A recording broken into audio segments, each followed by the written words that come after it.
As a result of Labour gains in the polls, over 50% of the cable's gains have been retraced. Tony Nyman, Informa Global Markets.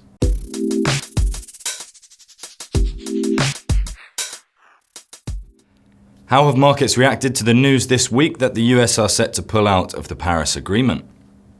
In truth, no real response so far, and we're not really expecting one either. However, of course, such a move will play on market psychology. The positive dollar-Trump reflation trade has been completely unwound in some quarters, and given delays in policy implementation, the many scandals still circulating and happening, and general perception by many investors that he's not even fit for office, this decision can only further undermine his standing. There's also growing evidence that Trump is increasingly alienating the US among several key G20 partners, again, hardly dollar supportive.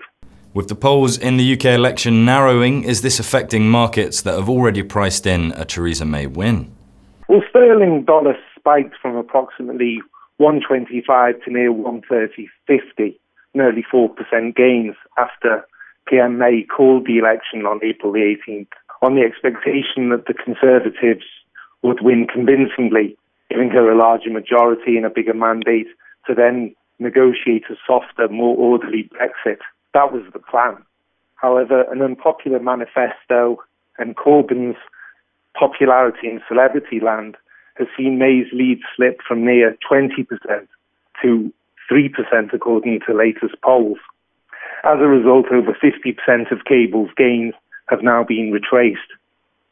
In truth, that's a fairly orderly decline, although we have seen a growing appetite from investors to protect themselves on the downside via options.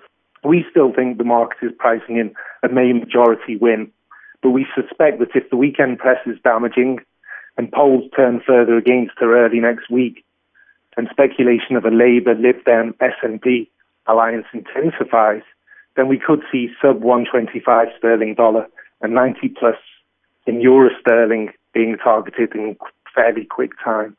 China's economy is now on a downward trajectory according to the recent Caixin manufacturing figures. How long would you expect this to last for? Well, the PMI fell to 49.6 in May. That was the first contraction since June 2016. However, the Caixin contrasts markedly with the more watched government's official manufacturing PMI, which last week was steady at 51.2.